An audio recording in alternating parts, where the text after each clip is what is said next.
So the video station usually has 4 minutes outside your station. Sometimes you might be given a candidate information leaflet, which few with few points leading to the diagnosis, or sometimes there might be nothing outside. You might have to wait for 4 minutes. And once when you enter into the station, there will be a video playing in the computer, so you will be able to handle it yourself. So you'll be able to see it for the full 3 minutes. You can pause, you can unpause, you can see it as many times as you want for the first 3 minutes.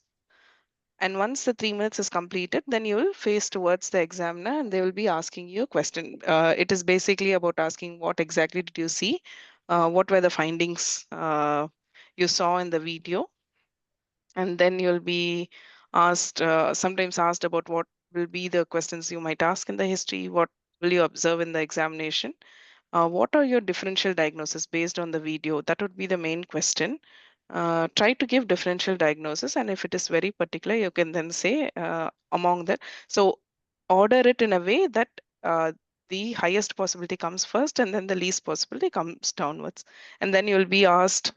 So once you give your differential diagnosis, until then, it is all about video. Once you give the differential diagnosis, the last 3 minutes is all about a single diagnosis. So the examiner will be like, assume this is a case of so and so. So you'll be given a diagnosis, hypothetical diagnosis. It might be right, it might be wrong. And then the examiner will be asking questions only relating to that particular diagnosis, like how will you investigate a case of so and so, like a dengue or anything in specific, and then you'll be asked about the investigation and management. So that is how the video station will be. Okay, any doubts so far about the video station?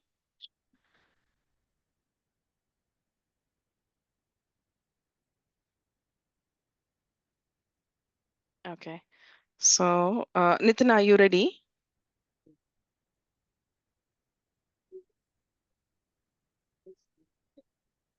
Hello, can you hear me? Ma'am, I can hear you. Okay, so I'm going to play a video for you so you can see it for 3 minutes, and then we will discuss about it.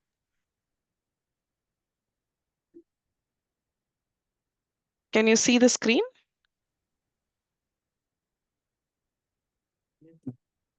Yeah.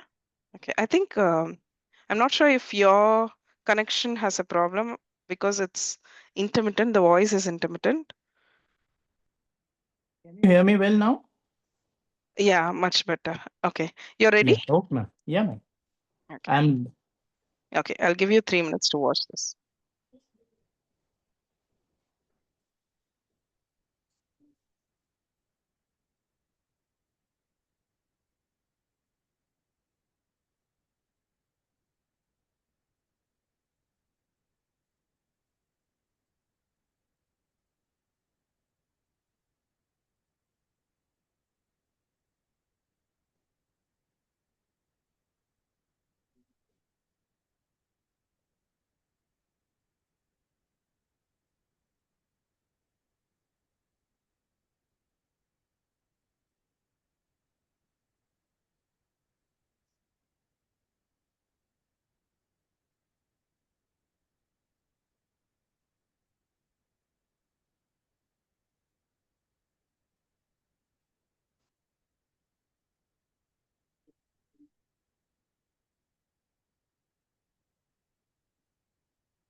Your 3 minutes is up. You're Yes, ready? ma'am. Yes, ma'am. I'm ready. Okay. Uh, Yeah. so yeah, what are your observations in the video, doctor? So today I got an opportunity to see an infant. Probably, I'm not sure about the settings. It is whether it is home or hospital setting. The infant's gender is also not obvious here. The age is also not obvious. But infant looks doesn't look show any signs of any obvious malnutrition or undernutrition. The infant is lying supine in the bed, and then there is a sudden jerky movement of both the upper limbs, which is kind of symmetrical, like spasms, and then that is very brief, and then it stops. It is not Okay. associated with any drooling, and there are no monitors attached to the infant. Okay. What will you ask in history if you get a chance to meet this child? Yes, ma'am. I would like to know the onset, duration, and progress of these episodes. How, since when it has started? How often does it happen in the day? Does it happen in the sleep also or not? Is it affecting the feeding of the baby or no?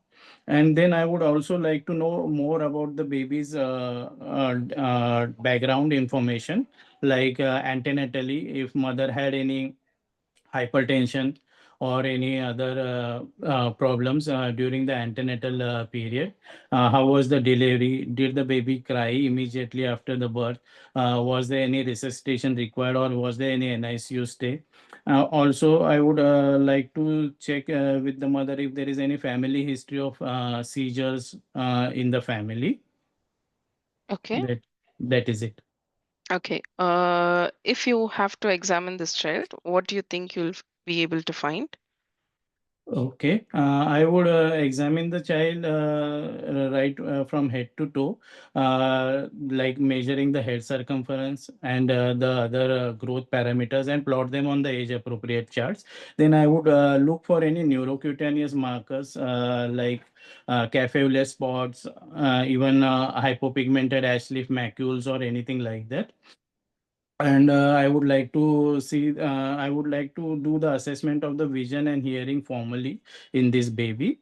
And then I would see the baby's or neurological, I would do the detailed neurological examination, including tone, power, and reflexes, and how is the fontanelle and other things. I would also do the developmental assessment of the baby, age appropriate developmental assessment. Okay. From this findings, from whatever you saw in the video, what is your likely diagnosis or your differential diagnosis? In this case, I would like to offer differential diagnosis. My first differential diagnosis will be like infantile spasms, West syndrome, and Okay. then the second will be benign myoclonus of infancy. Okay. But generally, it is associated during the sleep, not so much in the awake time. And third possibility would be infantile seizures, which are not specified for any particular diagnosis at this point. Okay. So you said your most likely diagnosis was infantile spasm. Yes. How would you like to investigate the case of infantile spasm?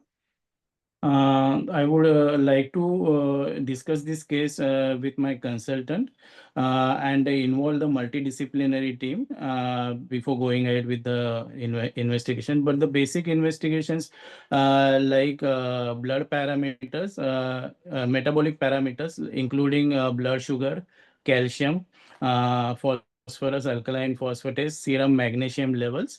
And then I would like to ask for an EEG, which may show typical hips arrhythmia kind of pattern. In case if there are any other findings or focal findings which are present, or I may even ask for a neuroimaging in the form of MRI, where I may see some tumors in the brain, or some subependymal calcifications like that. Okay. Which neuro cutaneous disorder do you think will be associated with infantile spasm? Is mainly associated with tuberous sclerosis, ma'am. Okay. So if it is an infantile spasm, how would you like to treat this child?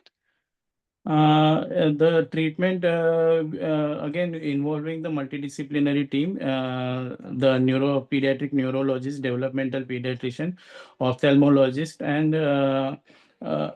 uh, even the epilepsy nurse in this case, and the social support for the family. In terms of medications, I would suggest ACTH and vigabatrin. In some cases where ACTH doesn't work, we may have to offer steroids also, oral steroids also.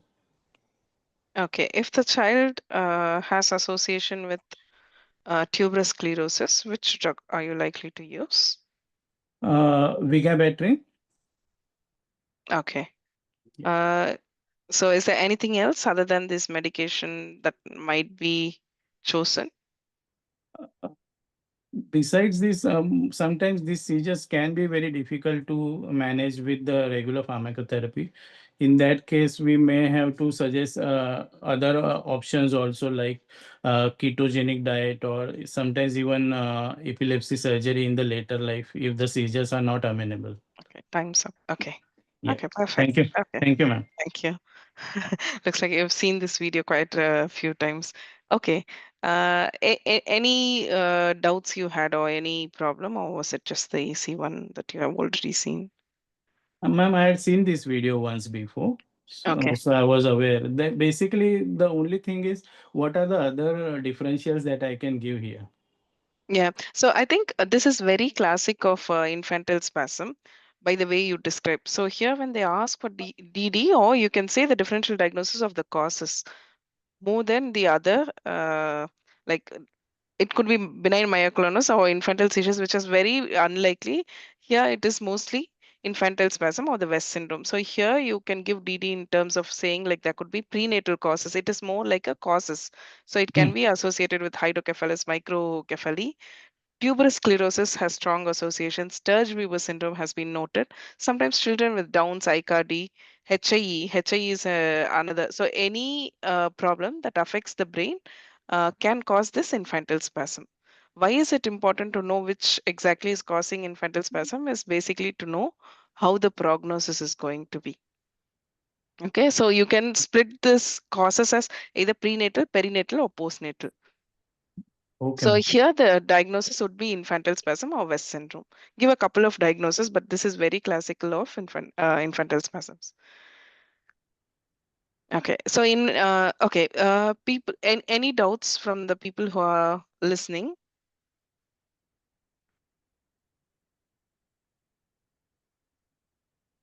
Anything that you might do better, or any comments you wanted to say? Can you repeat the description, please? How to describe it? Okay, so how to describe what you see? Okay, I'll come to that. I'm definitely going to address that. Any other concerns or questions? No, ma'am. Just a suggestion about the video description. So he could have added no obvious dysmorphism, which is less like important in this case. No obvious dysmorphism. Head size appears to be normal. Like Yeah, those things which are very important in any case of seizure, especially in infant with infantile epilepsy, infantile yeah, spasms, and he can make the description of infantile spasm when he's clear about the diagnosis. He can tell that it yeah, is occurring in clusters, it is coming repeatedly, occurring in clusters, something like that. The description of the event in better yeah, way. yeah, yeah. Okay. Anything else? According to latest guideline, only vigabatrin and prednisolone is given. ACTH is not there. So we should tell ACTH or not?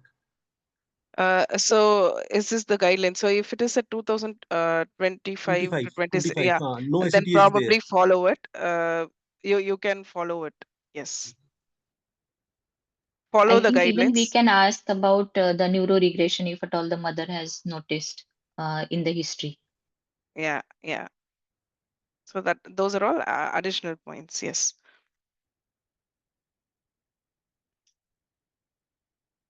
Anything else? So all of you are adding points. That's good. That's the reason why I'm asking. So if there's anything you want to add, In the investigations, we can maybe divide it as diagnostic investigations and supportive investigations. And like EEG would be the first one. And I think we need to involve even the neurologist beforehand before ordering the EEG and MRI. So that one point. Yeah, I think he told about the neurologist and multidisciplinary team. He did address that. Yes. Okay. Yeah. Okay.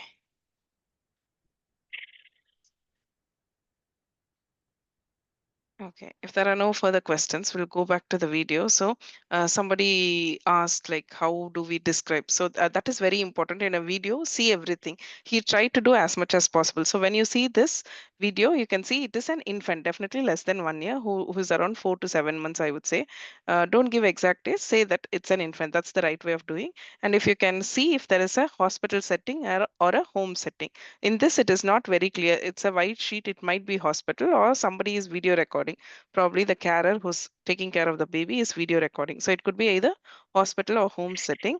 What you'll have to see is whether it is an acute condition, whether you want to take this video as an ABC scenario or can go routinely. So you need to know whether the child is in distress. So you say this is, I can see an infant, probably in a hospital or home setting, not sure.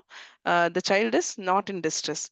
Rather than saying the child is not malnourished, not having failure to thrive, you can say the child is well grown for the age, I would say. From the video, what you can say is the child is well grown for age, you can say. And then somebody actually added the good point. You'll have to say in this child, now that you know it is an infantile spasms, you can say there is no obvious dysmorphism, head size looks appropriate for the age, there is no obvious neurocutaneous markers. However, you would like to measure the head circumference and the growth of the child. Then you can say you can see sudden. This will be the description for infantile spasm. You can say there is sudden, rapid. In this child, it is a tonic contraction. It can be different varieties. So in this child, it is a sudden, rapid tonic contraction of the trunk and the upper limb muscle is what you see with gradual relaxation, which happens within seconds, and also it occurs in clusters. That is a classic description of infantile spasm. If you can say this is very appropriate and it would be ideal. So what Nitin did was perfectly fine. I'm happy. You can add a bit more. Like dysmorphism, head size, no neurocutaneous markers, just to say that you know there are some neurocutaneous disorders that could be associated. So all this is to show that you know the medical part of it. Okay, so that's how you usually describe any video. And then sometimes they might ask, what will you ask in the history? What will you see in the examination? But in the 3 minutes, probably differential diagnosis, investigation, and management would be the main aim. So in this child, in history, as everybody asks, it's like the onset, duration, progression, association. Is there any particular time it is aggravated, especially is it associated during the sleep? Uh, or when the child wakes up, is it affecting the feed? So all those he asked. You can also ask for if there are any skin changes or hyperpigmentation that the mother has noticed, how the development has been so far. Is there any change in the behavior? Has the child had any previous seizures? How is the head size? All those are important. So these would be the presenting complaints. And then in the antenatal, you definitely need to ask questions about antenatal, natal, and postnatal, which is very important because infantile spasm causes can be any cause that's going to affect the brain. So especially in antenatal, you can ask, was there any infection associated during the antenatal period? Was the scans all normal? Um and then during birth, was there any trauma, any HIE signs, any meningitis, encephalitis? Family history is important. Neuroregression. Have they noticed like any developmental milestone that the child has lost recently? So all these are the few questions that you can ask in the history. And what will you see in examination? Most of the child, they are normal during the examination. However, why are you doing examination is to see is there any other association along with the infantile spasm, mainly to rule out if there is a tuberous sclerosis. So, in a child with tuberous sclerosis, what do you want to do? You want to do an Woods lamp examination to check for any hypopigmented patch. Okay, so you can mention that. And sometimes some of the kids do have mild to moderate growth restrictions. So you want to plot them in the growth chart, including the head circumference, do a complete neurology, do age appropriate developmental assessment, ophthalmology, and um vision and hearing is something you do to complete your examination. So these are some of the examination points you might have to mention in a child with infantile spasm. And then coming to either differential diagnosis or causes, in this case, it is very clear. It looks more like an infantile spasm or the West syndrome.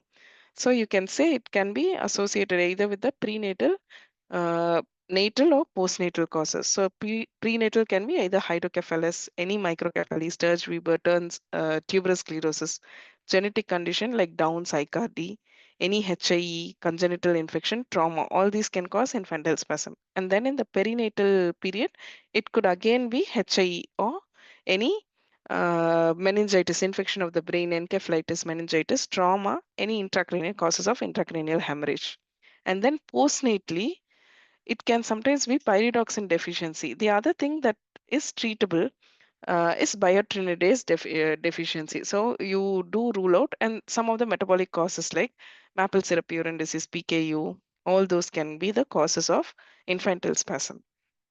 So investigation, as people said, involve the routine protocol we can follow, involve the senior multidisciplinary team. You can involve whoever can be possibly involved, like a neurology, neurodevelopmental pediatrician, all this included at the end. Basically, if this is the first time you are evaluating, you want to know the baseline bloods.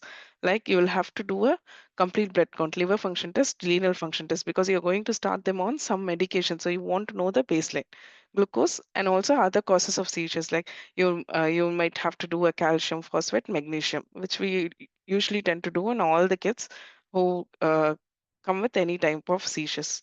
If there is any specific focus, then as rightly mentioned, you can do a brain MRI. What is diagnostic in a child with infantile spasm is EG, the classic hips arrhythmia.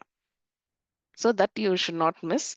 The other things are you should also rule out if there are any association. It can be idiopathic infantile spasm without any association, or you want to rule out if there are any association. So for that, you want to do some metabolic testing like urine amino acids, organic acids, as well as serum biotinidase. So these are the basic first line investigation that people do in a child with infantile spasm. Then coming to management, I'm not very sure about the ACTH as I've not read the recent guidelines. I didn't find time to read it. If it doesn't mention ACTH, because ACTH has been proven to be very useful in a child with infantile spasm, just double check with the guidelines, or I will also check and put it in the group. So ACTH, prednisolone, is most commonly used. If a child has tuberous sclerosis, then vigabatrin is the drug of choice. Okay. If it is difficult to treat, then you can consider other anti-epileptic drugs, which are not very useful in children with infantile spasm. If it is still unresponsive, they go for partial resection of the brain. Or in a child with tuberous sclerosis, they specifically dissect the part of the brain which has tubers or other lesions. And then ketogenic diet is also proven to be useful in these children. If they ask for prognosis, overall the prognosis depends on etiology, but overall the prognosis has been poor for child with infantile spasm. Okay, the prognosis is a bit better for those with idiopathic cause. So that is how you do the station. Is there any doubt so far?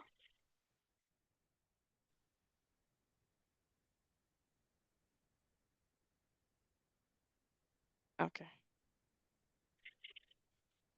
Okay. If there are no further doubts, probably we'll then proceed to the next station.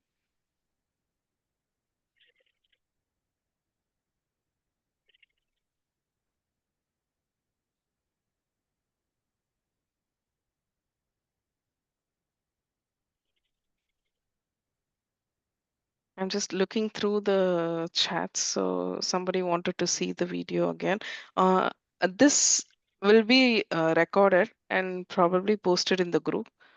So you will be anyways able to see. I'll just show it quickly. Are you able to see the screen?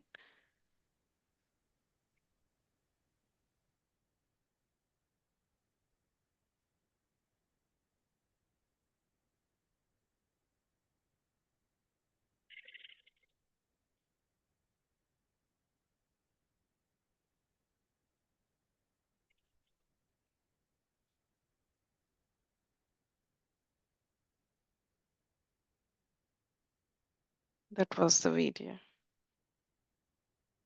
Okay. Okay, perfect. Okay. There are few other differential diagnoses that people have put in the chat. You can also have a look at it. Somebody has said infantile colic because this is what. So if we see the video, probably it won't be missed, but generally that is what people treat as like the child is uncomfortable. Probably it might be an infantile colic. Okay, or exaggerated startle reflex. That's right. Okay, so let's go to the next station. So was it Saravanan who wanted to do? Let's check. Sarika wanted to do communication. Okay. So Yes, next will be doctor. clinical. So should we ask Saravanan to do clinical and Sarika can do communication? Is that okay? Yes, doctor. Uh, ma- ma'am, ma'am, Yeah. it's Saranam here. Yeah. Ma'am, I'm really sorry. I'm held up with the emergency section of a preterm, so I cannot Okay. do now. Don't don't worry. Don't worry. That's fine. Okay. Anybody else interested in doing a clinical station? Ma'am, may I try? Yeah, of course. You're Archana. Are you? Oh, no. Who's that? Is that Jinnat? I'm Dr. Jinnat. Yeah, okay, perfect. So, can others please mute your mic? Okay, okay. So let's do a clinical station. So in clinical station, you usually have 4 minutes outside. There is no candidate information leaflet or anything. So in this 4 minutes, all you can do is just meditate, sit, hope for a good case to come. One thing I strongly recommend is don't think about the stations which has already happened or think about what is going to happen. Just forget whatever has happened, relax for 4 minutes, and then go inside because clinical stations are quite intense. You need more energy and more of keep your eyes, mind, ears, everything open because you just will hardly have 4 to 5 minutes to do your clinical examination. So do it structurally, do it well. So 4 minutes you'll be sitting idly outside, and then you will come in. The examiner will briefly introduce and say what you have to do. So, for example, this is a 8-year-old child.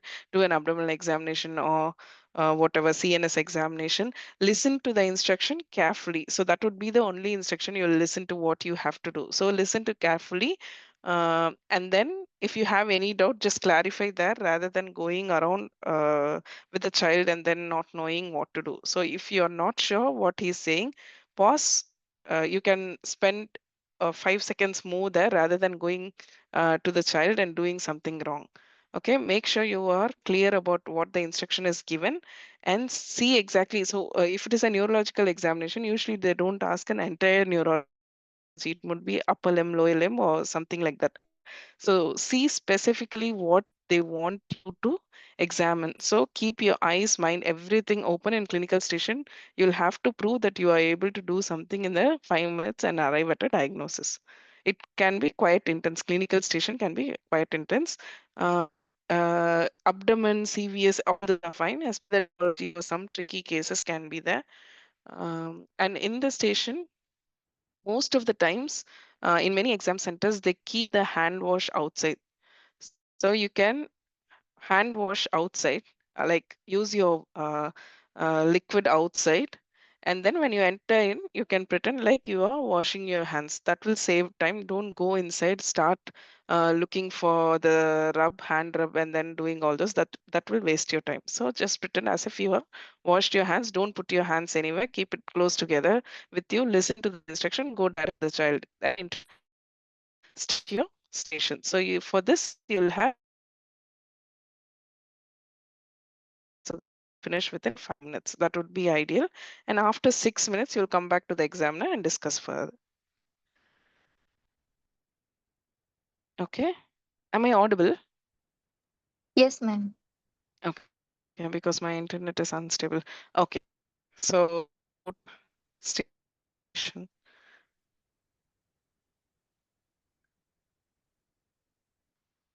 Your station starts. Okay. Okay, ma'am. Okay. You can enter and you can start. Okay. I entered in the room, washed my hand, and I hand over my documents to the teacher. And I'm Dr. Jinnat. Hello. So, ma'am, my instruction and patient is name and patient is. Yeah. Can you please examine abdomen of 8-year-old Ben? Okay. Thank you, ma'am. Hello, Okay. Ben. How are you? I'm doing good, doctor. Thank you. I am Dr. Jinnat. Today I am going to examine your tummy and you won't get hurt. Please cooperate me. Is that okay with you? Yeah. Okay, doctor. That's fine. Okay. Ma'am, the image is not here. Okay. First, you'll have to ask, and then I'll put the image. Okay. Okay. At first, I want to know about the inspection. I want to know about the dimension of the patient. So he looks small for his age. Okay. And what about any dysmorphism? No obvious dysmorphism. Okay. Is the patient in distress? No distress. Is any device attached anywhere? No. Okay. So I want to see the inspection of the abdomen proper. Is the abdomen distended? Yes, it is distended. The flanks are full. The flanks are full. The umbilicus is centrally placed. Yes, umbilicus is downward, so you'll be able to see this image. Can you see the image? No, ma'am. The umbilicus is not seen. Is it everted or inverted? So it's inverted. Okay. And Are you able to is there? see the image? Sorry, ma'am. Your voice is breaking.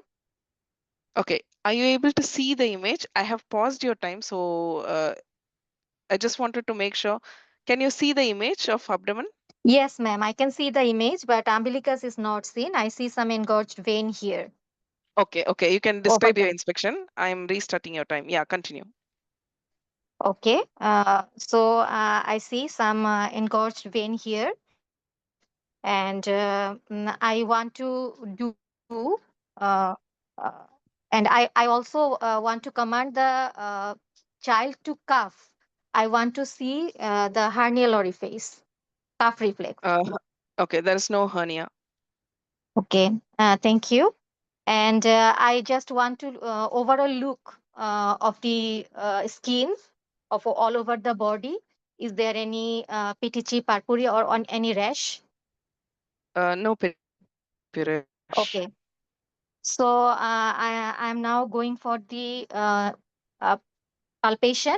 And is there any pain anywhere in the abdomen? No, So any mass in superficial and deep palpation? no. Any organomegaly, liver palpation? Liver is normal or So enlarged? you'll have to say what you're saying. So a superficial palpation, what do you want to see? Any mass No, in not on superficial superficial palpation? palpation. No, Okay. In deep palpation? you'll have to describe Hello. what you're trying to look. Yeah, can you I hear I'm me? trying. Yes. I'm trying to look for any mass. And I also want to do the William Harvey test to see the direction of those engorged vein. Above the umbilicus, what is the direction? So it's moving away from the umbilicus. And below the umbilicus? Yeah, it is present throughout the umbilicus, so it's moving away from umbilicus. All the vessels are moving away from the umbilicus. Okay, thank you. And is there any hepatomegaly? Okay, there's Hello. hepatomegaly. Hepatomegaly, hear me. Is there any? Yes, ma'am. How much? How many centimeter No from the hepatomegaly. midclavicular line? Oh, no No hepatomegaly. Okay. hepatomegaly. Yeah, Is there any splenomegaly? yes, you can feel the spleen. Okay. Is there a splenic notch present? Yes, it is. Okay, how many centimeter? I have done the finger insinuation test and I have done the percussion. It is the spleen. Then it is how much enlarged? It's 8 up to the umbilicus. Up to the umbilicus. It crossed the Yeah. umbilicus? It's up to the umbilicus, not cross the umbilicus. Okay, Yeah, okay. I would palpate for the para-aortic lymph node. Is it palpable? not palpable. And for the bladder, urinary bladder? Not palpable. Okay, and I will go for the renal angle tenderness No tenderness. and shifting dullness. Yeah, there is ascites. Shifting dullness positive. Yes, yes. Okay. And now I will go for the GP. Is there any clubbing, No clubbing. pulmonary erythema, No, no, flapping tremor? no, Is there any jaundice? no jaundice. Is there any anemia? Pallor is present. Pallor is present. Yes. And no jaundice, pallor is present. And what about the oral cavity? Is there any bleeding from gum, No normal oral cavity. lymph nodes? Lymph nodes not palpable. 6 minutes up. Okay. Okay. What are your findings? Can Sir, you? Yeah. yes, sir, I want to complete my examination by measuring the blood pressure, lymph node examination, and I want to see the genitalia and uh, put the patient in anthropometric chart by taking height and weight. And my impression is there is uh, splenomegaly, there is moderate splenomegaly, and there is engorged vein, which direction goes away from the umbilicus, so which indicates the portal vein thrombosis. From my um, uh, examination, my impression is extrahepatic portal hypertension. Okay. What are the features of hypertension? Sir, I found there is splenomegaly and there is engorged vein and there was pallor in absence of any jaundice and there was ascites. Okay. So what exactly pointed you towards portal vein obstruction? Sorry, ma'am. What made you think of portal vein obstruction as a cause of portal hypertension? Yes, ma'am. There is splenomegaly and there is features of venous obstruction as engorged vein and there is pallor which indicates there may be some blood loss as varicocele Okay. hematemesis. And Okay. What are the causes of portal hypertension? it may be a premature delivery, NICU admission, umbilical catheterization, exchange blood transfusion, and any umbilical infection. Okay. How would you like to investigate the child with portal hypertension? I will do the ultrasonography of whole abdomen and see the diameter of splenic portal vein. If it is more than 12 millimeter, then we will suspect portal hypertension and we will also do the upper GIT endoscopy to see the esophageal varices Okay. grading. How would you like to? Okay. How would you like to treat this child? I will treat this child under the umbrella of multidisciplinary team. And if the child is hemodynamically stable, uh, uh, I will first make the child hemodynamically stable. If the child is not hemodynamically stable, then I will admit the child and I will involve the Time. consultant, the Time's up. gastroenterologist. Thank you, madam. Okay. You can come if you want to. Can you hear me? Was there any problem with the internet? Yes, ma'am. The voice was breaking repeatedly. Your voice was breaking repeatedly. Oh, probably I'm having problem then. Okay. Can you hear me now? Yeah, ma'am. Okay. Okay. Anyways, I've given you extra time and pause the time whenever you could not hear. Probably this is the amount of time you will get during your clinical examination. And the Yes, examiner ma'am. will also be in a rush to ask you question because he has to ask you what are the investigation management in the 3 minutes. Okay. You did well. Uh, uh, so yeah, was there anything that was difficult for you? Mm, ma'am, I could not finish the treatment part. Okay, so yeah, finishing in clinical station is quite difficult. Can you all hear me? Yes, ma'am. Okay, Um, Yes, ma'am. okay, fine. So probably the net is better now. Okay, so did you have any difficulty other than leave the examiner questions during the clinical examination? Did you have any difficulty? no, ma'am. I didn't feel any difficulty actually. Okay, You okay. please give me the feedbacks. Okay. So you clinched the diagnosis, no doubt about it. But your examination could have been a bit better structure. Is that the way you do? You do the abdomen first and then go for general examination. Is that the pattern you Yes, generally ma'am. follow? Okay. Yes, ma'am. So it's up to you. You can do the abdomen examination first or do a general examination. Uh, so when you practice, what I would insist everyone is you're going with a real patient during your examination. So talk through what you're going through. Practice saying the instruction. For example, if you want the child to sit, you don't have to talk to the examiner. You don't have to talk to me. Even when you're doing an online session, you don't have to talk to me. You can say, can you please sit down, Ben? And then I will be, yes, yes, doctor. So you talk as if you're talking to the child. Don't talk to the examiner. That will give you a better practice, better scenario in examination. Okay, rather than saying, I'm going to look for this, look for this. No, don't say that. If I've given you a picture, you can say, I can see a distended abdomen with dilated veins. The flanks are full, umbilicus is everted, and push downward. So you can describe like this for me to hear in an online mock. And when you give instruction, Okay, okay, when you ma'am. give the instruction, give instruction as if you're giving to the child. That Yeah, that I felt difficulty. Actually, I was not assuming what should I do. That yeah, was a difficulty. It was a real patient, then it was very okay. I could do this.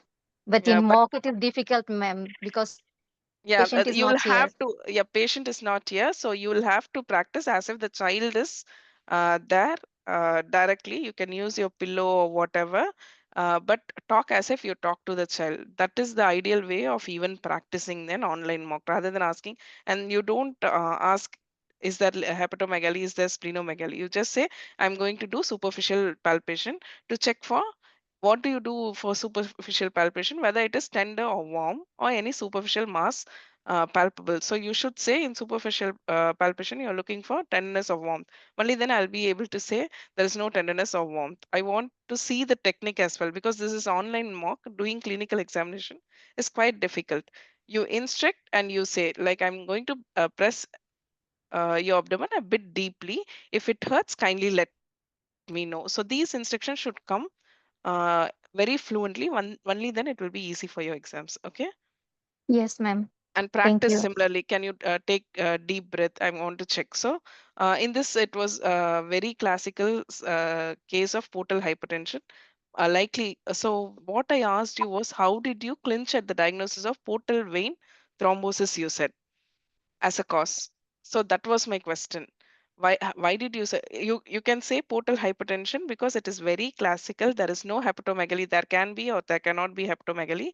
There is a huge spleen, a big spleen with ascites, dilated abdominal vein. There is no jaundice. So this is very classic of a child with portal hypertension. But how did you clinch the diagnosis of portal vein obstruction was my question. Yeah, ma'am, it is the extrahepatic. There is no jaundice, so it is certainly extrahepatic portal vein obstruction. Okay, okay. hypertension. And And the also, yeah, first cause, the first cause is portal vein obstruction. Uh, the most common cause, madam. Then other cause occurs. Then in our child, it is the cause is the umbilical catheterization, exchange transfusion, or umbilical sepsis. This something. okay, That's why okay. I picked it. Yeah, yeah, that's right. So this is one of the most important exam scenario that you see. This it's right. It's portal vein thrombosis.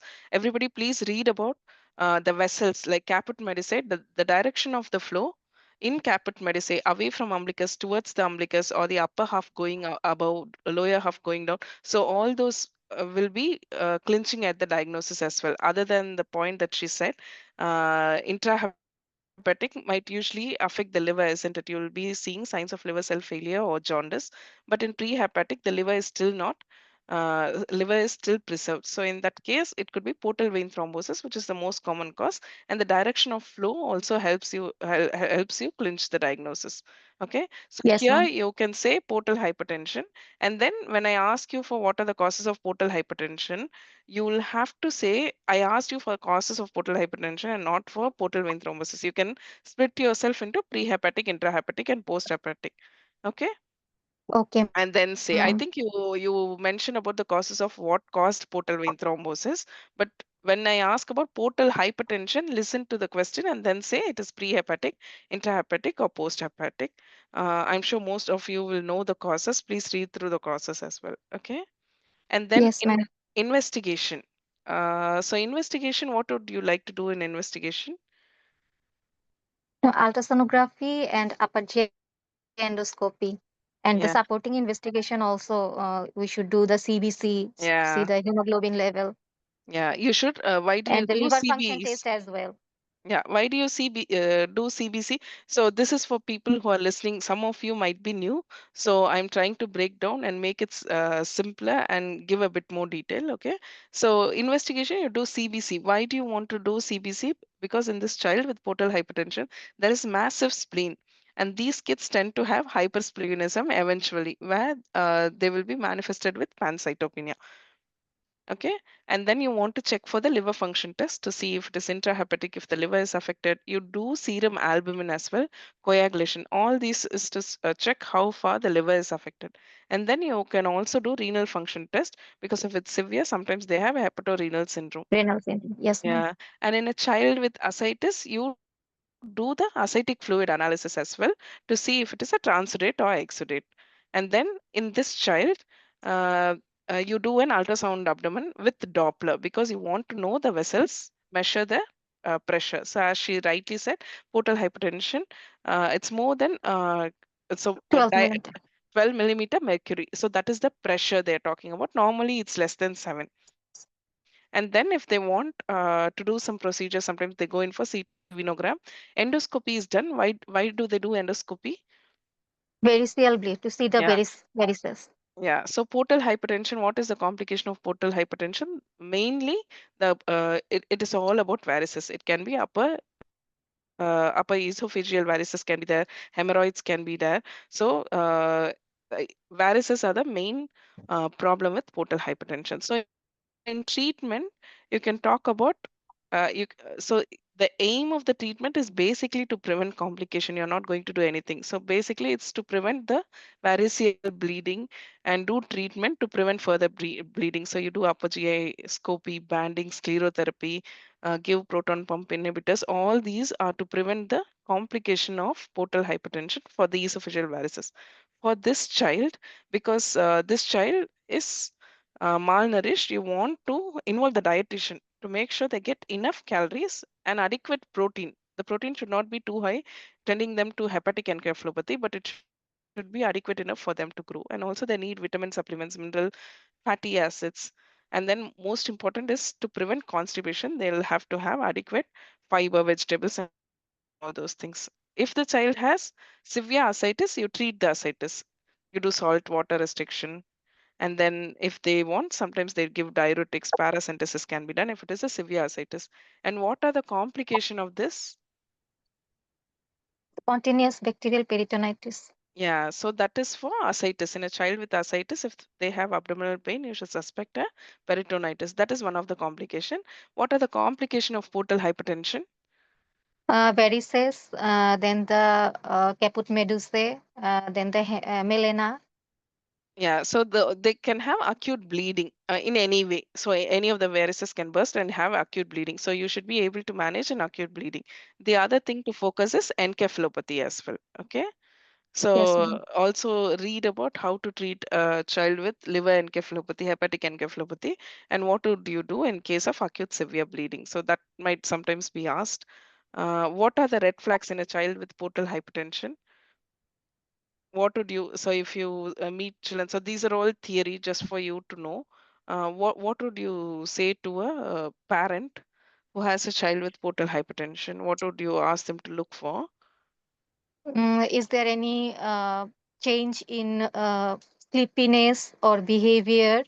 Yeah, Uh, so is there any newly developing fine motor disturbance, like he cannot draw a triangle, yeah, yeah. flapping tremors, Yeah, all these and are related to encephalopathy. So, encephalopathy, and any yeah, bleeding, any coagulopathy, or any any bleeding? bleeding. So, any bleeding, they'll have to come to hospital. Any altered consciousness or upper function problem, they'll have to come to hospital. The other thing is you talk about abdominal pain as well because you don't want to miss a peritonitis. That is about this clinical station. So, in clinical, it is all about your examination skill. And then when you summarize, that was something I wanted to say. So you'll have to summarize saying all the positive finding, saying like this child is small for age, is pale.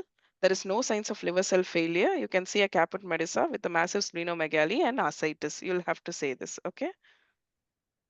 And pallor. Yeah, that's what I said. So paler, you missed paler, saying paler. So paler, small for age, and then no signs of liver cell failure, and then you include these three classical signs of portal hypertension. That will give you a complete examination finding, and then you tell your what your most probable diagnosis is. Okay. Well done, Thank Jeanette. you, ma'am. Thank you so much. Yeah. Okay. Okay, there are a few chats. Okay.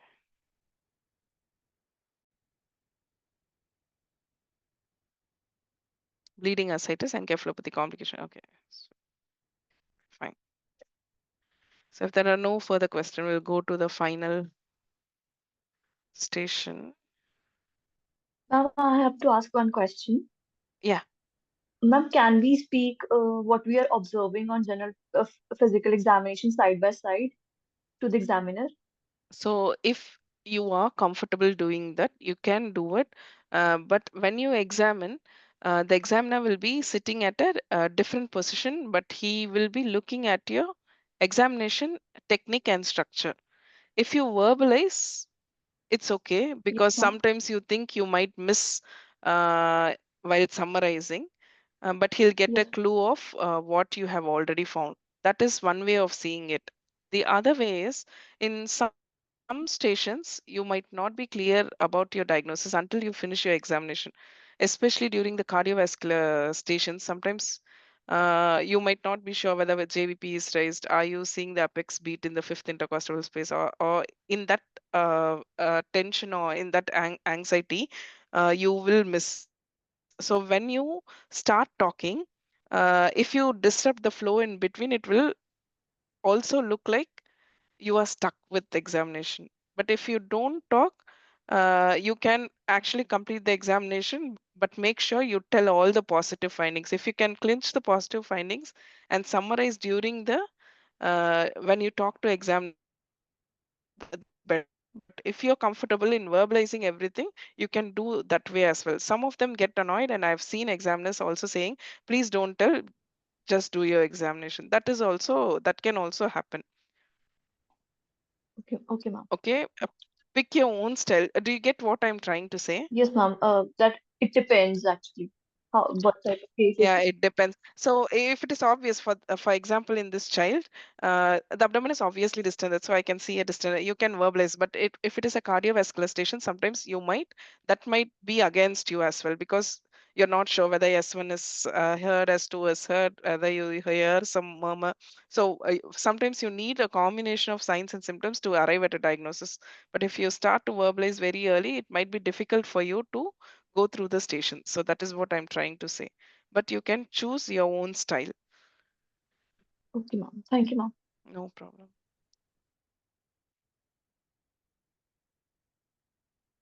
Okay. Okay. Should we do the next station? Who wanted to do? Was it Sarika? Yes, doctor. Okay, fine. So we'll do next would be a communication station. So we have talked about communication before. So as you know, there will be a candidate leaflet, information leaflet outside. You'll have 4 minutes to read the leaflet. Please read through the leaflet very clearly.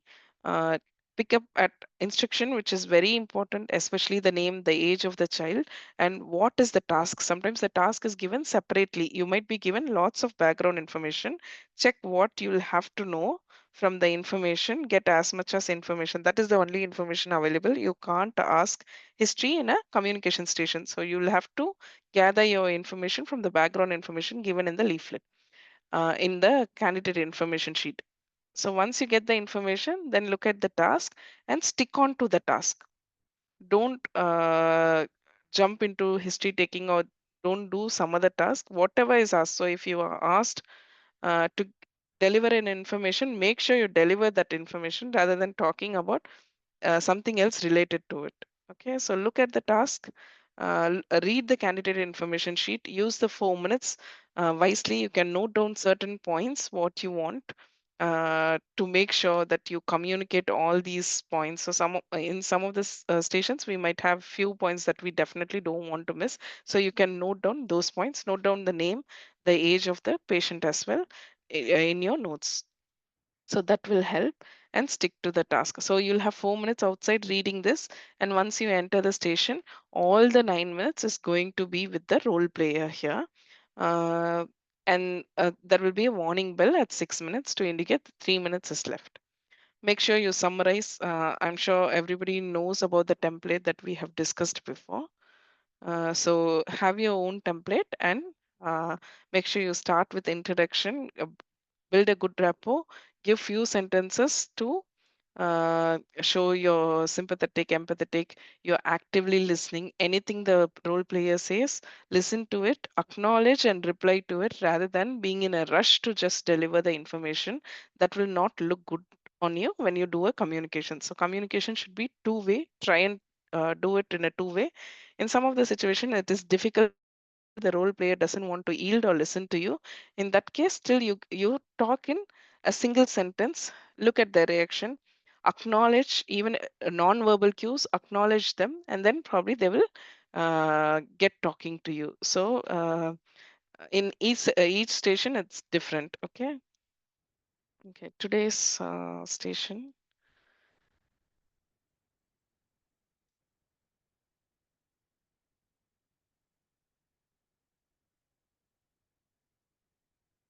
Can you see the screen, Sarika? Yes, doctor.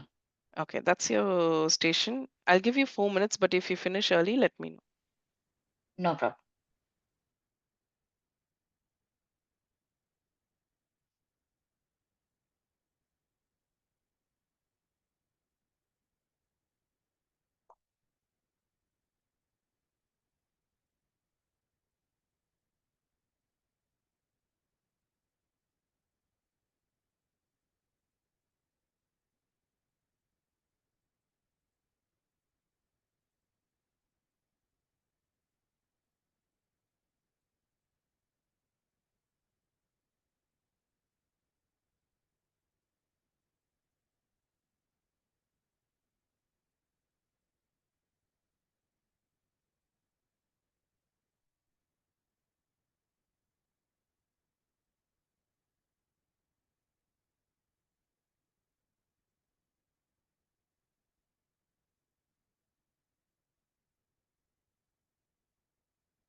Okay, doctor, I'm ready.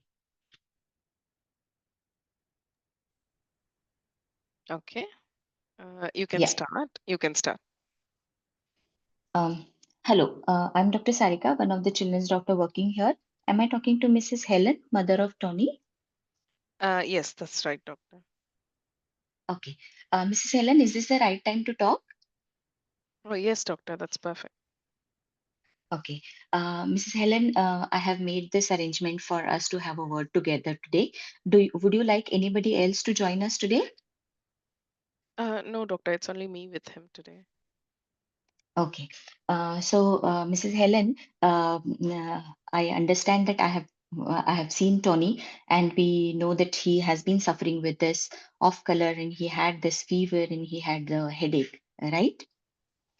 Yes, yes. Okay. And we have seen him here, and I just wanted to let you know that we are thinking that uh, there is this infection of his brain coverings. We call it as meningitis. Are you aware of this? Uh, no. Am I hearing right? So he's just been a bit off. He is having fever and Mm-hmm. headache. He's generally okay, doctor. Mhm, mhm. Yes, Mrs. Helen. Actually, that is what the complaints usually are.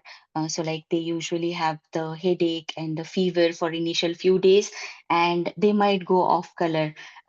These are the findings which we might see in them. Like we call them as symptoms. But on examination, we have found that there might be this possibility, and that is why we are thinking of this as a diagnosis. Is it something very serious, doctor? Will he be all right? I understand, Mrs. Helen, this might be really difficult for you, and I can sense that you are worried.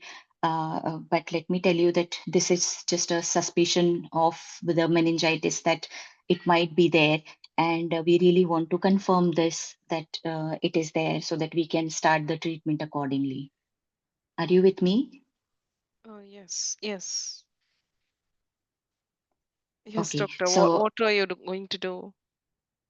yeah, so Mrs. Helen, for this, as I explained, that this is if you can see just this drawing, this is a brain which is there. So I have actually put the drawing of the brain. So this is a brain, and the brain is covered with this lining. Okay, we call this as meninges. Okay, so sometimes the bug, if the child has the infection, they might get entry into this coverings. We call this as meningitis, and to know that it is there or not, we need to do a test, which we call it as lumbar puncture. Are you aware of this? No, doctor. I've never heard about that. Okay, I'm here to explain you the same. So basically, as you know, that this covering is this brain is has some fluid. Okay, so that fluid is continuous at the back. So basically, to know whether this is infected or not, we just put a needle in the back of your child, and then we take out some fluid, and then we call it as CSF, the cerebrospinal fluid, and we send it for the checking under microscope. Are you getting my point? Yeah, yeah. It does sound a bit complicated as well. Is it safe, Yeah, doctor?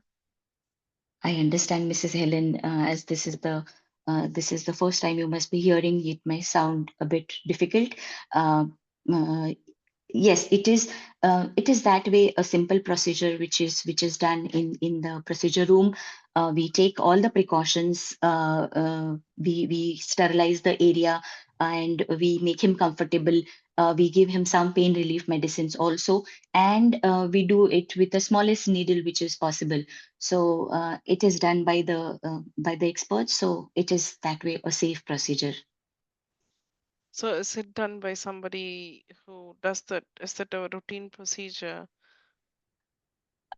Yes, Mrs. Helen. Actually, we have the kids, if at all we are suspecting that this is a case of meningitis, we are doing it in those patients to know the definitive diagnosis. So, yes, in that way, it is a common procedure what we do in such cases. Are you Okay, with me? okay. Yeah. So the experts would be doing the procedure you said, and then probably in safer hands. Yes, rest assured, we all are doing this, and we will do it in a proper position. We will be monitoring him, and later on, also after the procedure, we will be keeping an eye on him, like how is he doing, how is his pulse, and everything. So we will be monitoring him. Rest assured regarding the same. Okay. But then he's just a small child. Will he tolerate this? You said you're going to insert a needle in the back. That sounds quite dramatic. Will it hurt him? Um, I understand, Mrs. Helen. I know that he is small, but this is really an important procedure, what we really need to do, because the things what we are going to do after this test is very important, that we need to give the antibiotics for the specific period of time. So this is really important for us. And yes, answering to your question, it might be a bit painful. Yes, but we are taking precautions. We are giving him the medicines to relieve the pain. After the procedure, also we will give him few 6 minutes medicines so up. that he will not. Yeah. After the procedure, also we will give him few medicines so that he will be having less of the pain, or he will not have the pain. Is it okay? Okay. Is it really essential to do this test? Yes, Mrs. Helen, as I said, that we really need to find out if at all this bug is there inside his CSF, as we said, and inside his brain, which is because if this is causing a infection to the brain linings, it may gain access into going into the brain tissue also, and it may have long-term consequences. Okay. Are you not able to treat him without doing this test? Um, I understand your worries, and I completely feel the way you are anxious, and it is very natural to feel it this way. But this is an important procedure we need to do, and we need to see to it that what infection is it, what bugs are there, and if at all we are giving the antibiotics, we need to really see if they are sensitive towards it, like if these antibiotics are proper for this bug. Are you getting me? Yeah. Okay. Are there any serious complications with this procedure? Um, this is that way a safe procedure, but yes, sometimes some kids might feel that there is headache, some kids might feel that there is a pain. So these are the complications of this, but they're very minor, and we will be able to tackle them, and we will be able to give them the medicines for the same. Is it okay? Okay. Do you have any more concerns? No, it's just quite scary to imagine it, but yeah.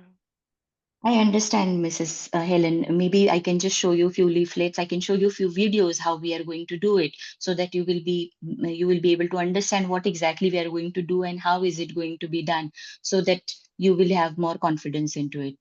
Does this sound good? Okay. Okay, so let me just summarize what we discussed. So we discussed that Tony, we are suspecting that there might be a meningitis, which is the infection of the brain coverings, and we want to see that it is there or not. So we need to do this test. We call it as lumbar puncture, and we are going to take utmost precautions before doing it.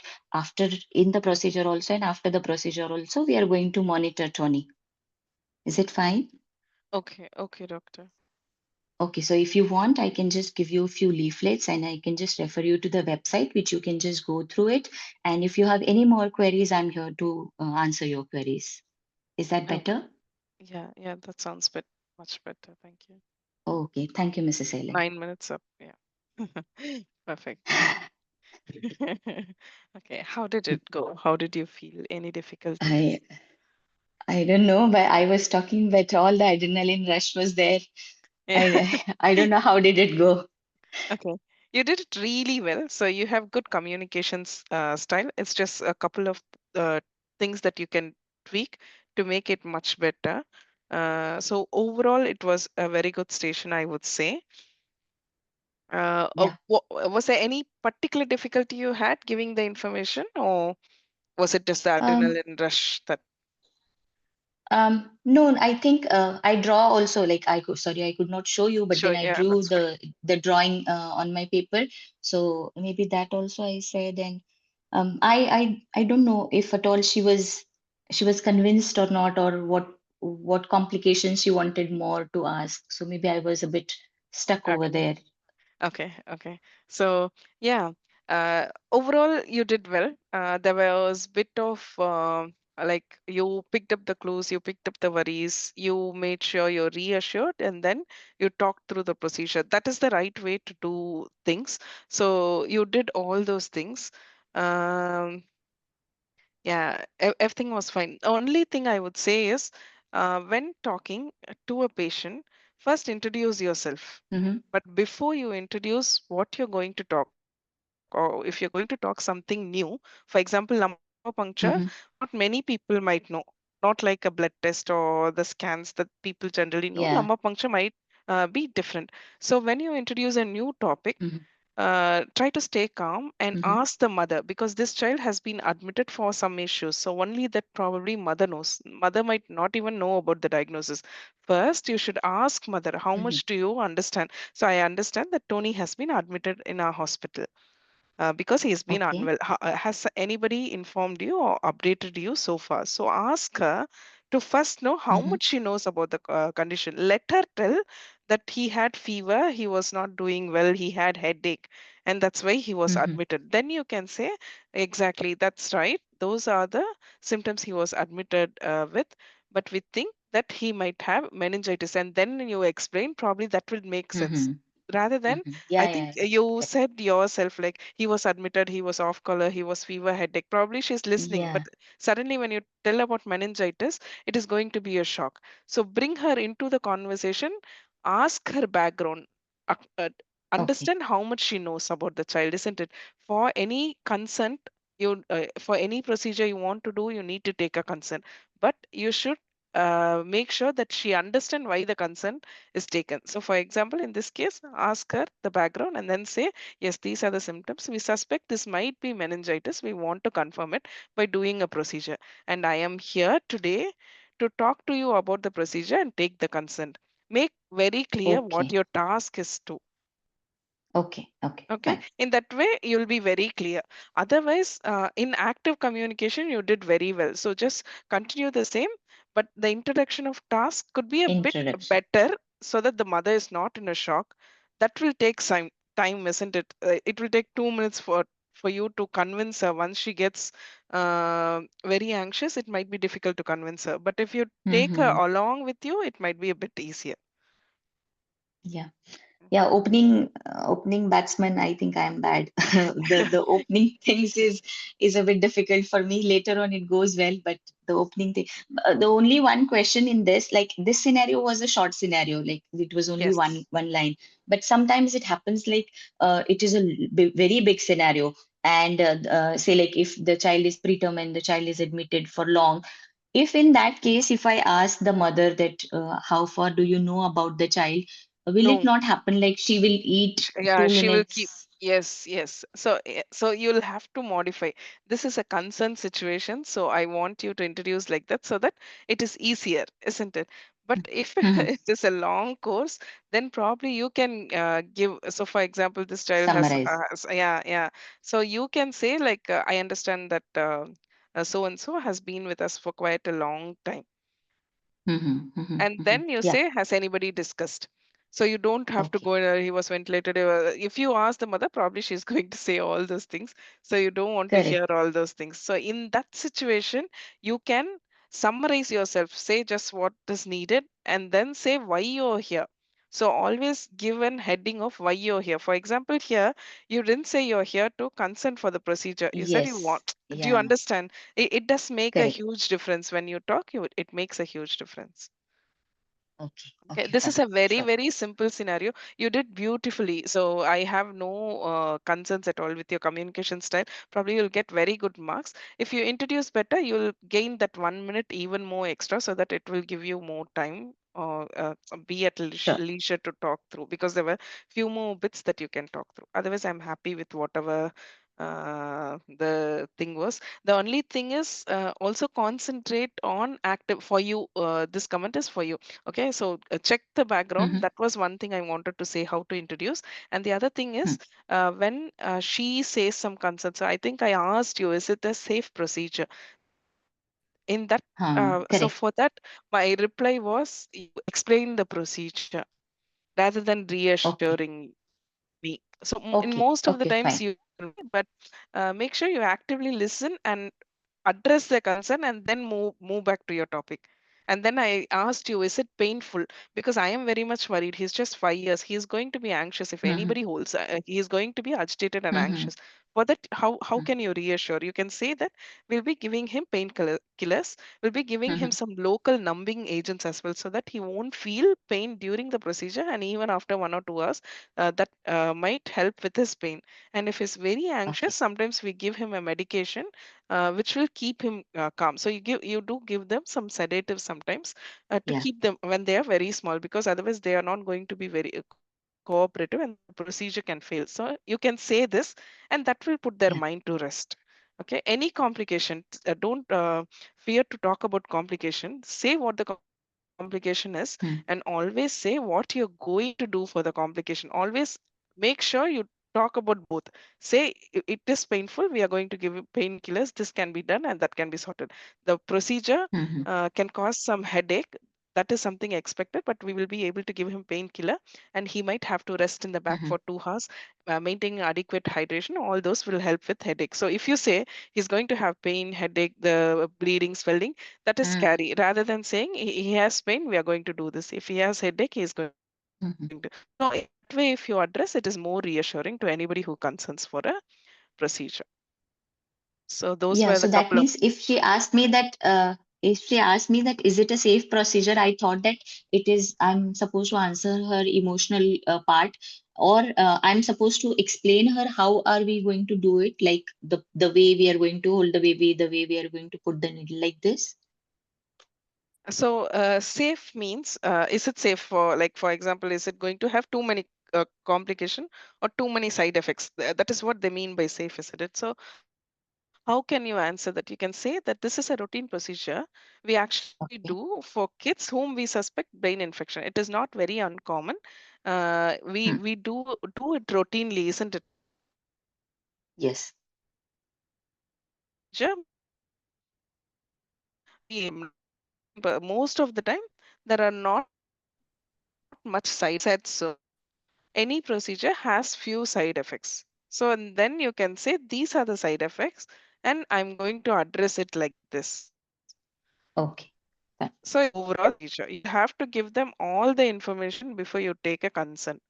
Positive information, why is it necessary, and also negative, what can happen after the procedure. So you'll have to address before taking consent. Okay. Yes, doctor. Okay, so that was for Sarika. But generally, for people who are listening, for people who are new, how to approach a case with consent. If you're asked to take a consent, so you do the routine stuffs, like you introduce yourself, you do everything, check always in any scenario, check the background understanding of the patient or the role player about how much they know about the condition so far. And then acknowledge all the concerns.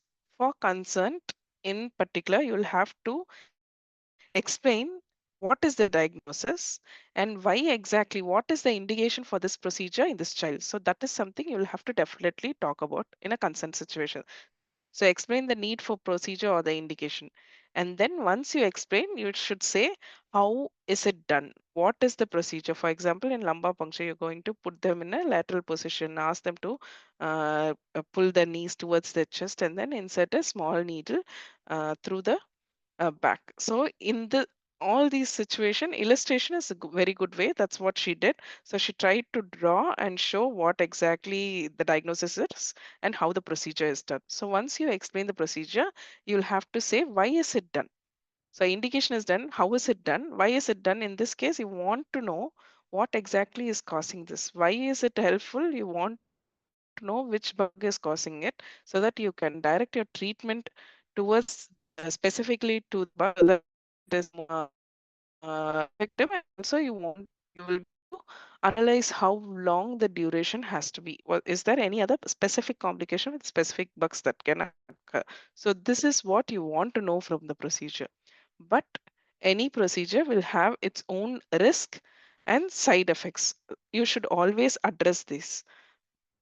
But what you'll have to avoid is, don't just say theoretically saying like this procedure might cause pain, can cause bleeding, can cause headache. So you're right, all your medical knowledge is right, but that is not the way you talk to a parent who's already anxious about having any procedure. You should say this procedure can actually cause pain, and then you should say what you would do to minimize it or how you're going to tackle it.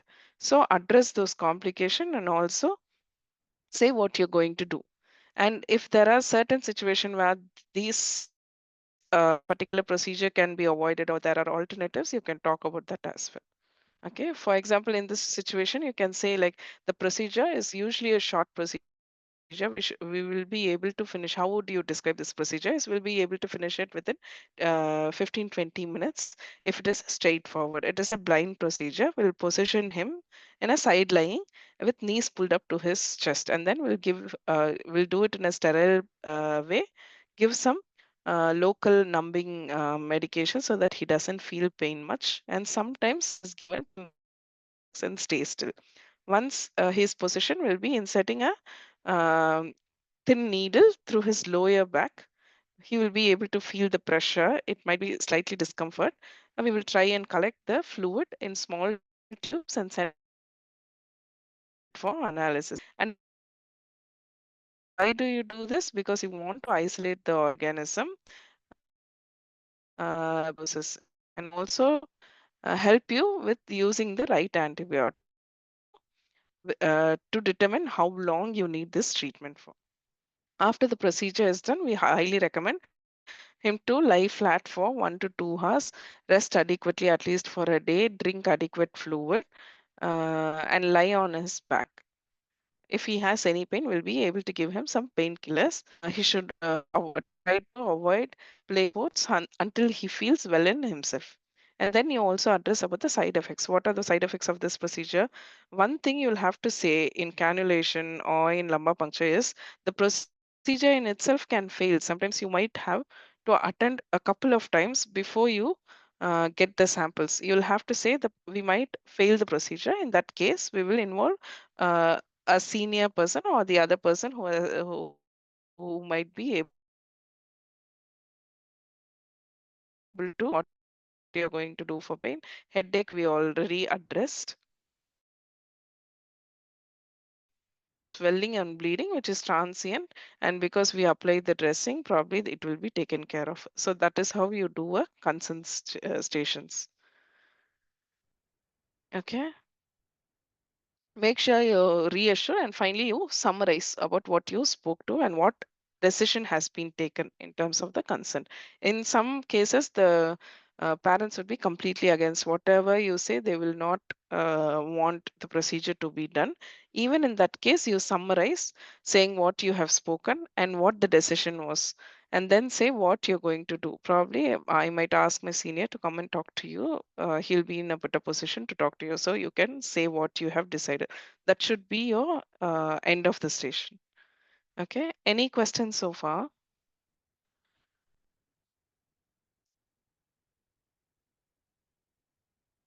So like she Sorry, was doctor, I asking, could not go to your last sentence. What you have said, I will talk to my senior consultant. Please, can you repeat? So if they don't accept for consent, you mean? Okay, okay, So if they don't accept for consent, then you can say that probably you can ask your senior colleague to come and explain to you in a better way, and probably because you think this procedure is important, you explain. Still, if they don't accept, probably you want somebody else also to talk. okay. Okay. Reassure him that my consultant will talk you and will explain a better way that will help you easy understanding and probably you will give your consent, right? Yeah, if they don't give consent, ask the other person to talk. If they give consent, then it is fine because lumbar puncture is a normal procedure which all of us do, Yeah, isn't it? Yeah, yeah. okay. As an Thank you. ST3, you will be expected to do the consent and you will be expected to do the lumbar puncture as well. But sometimes the patients or the role players are difficult. That might be the situation for them. Like they should not accept the consent. That might be their a draft that they have given. In that case, you should still thank them and say, oh, probably I'll ask somebody else to talk to you. Um, to make you understand in a better way. That can also be done. Yes. Somebody else had some questions. Was there Yeah, anybody else? I was asking, like, there was one question that will the expert will do that. So I was Mm. not able to No, understand no, what to never answer say her. that. No, never. So, okay. So that is why you should say this is a routine procedure. All of us do. It is a blind technique, and it is easily done by everyone. Sometimes we might fail in the procedure. In that case, we might ask a senior colleague to do it. But usually, it's done by all of us. Okay. Because I think in when you spoke, you said like a senior person will be doing or something. That's what you Yeah, said. yeah. So I think the expert. I think I said that yes, the yeah, expert yeah. will do So it. that is something you should avoid. If it is a routine procedure, if you say so, that means you are not interested in doing it. Or when you do it, then the problem will arise. You should say it is a routine procedure. We do it often. In children, we suspect. It is not a very rare procedure, isn't it? So you can address like that. Even when you say the Yeah, procedure can be a failure, then the parents will be asking, will the senior do it? Then you should reassure, like you doing the procedure is fine. So that is what you want to communicate. You want to do the procedure. That is why you're taking consent, isn't it? Okay. Ma'am, for this procedure, we need to shift the child to an ICU or theater. No. It's just the ward side room. You can have a procedure room. Okay, ma'am. If the child needs anesthesia, it's a different story. Completely so everything happens in UK. Even an 11-year 12-year, they will have needle phobia. So there are lots of psychological issues that you would tend to see. In those cases, if the child needs anesthesia, then probably they will be shifted. Even otherwise, usually they give sedation bedside and then we do the procedure.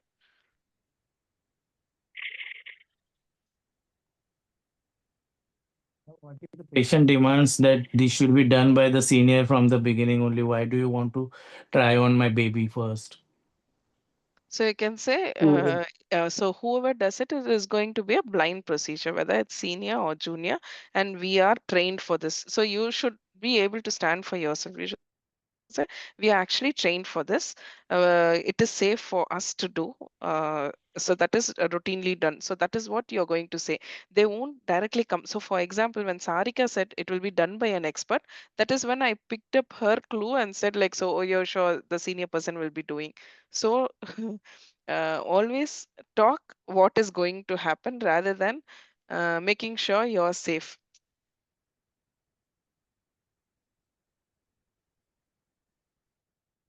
Okay.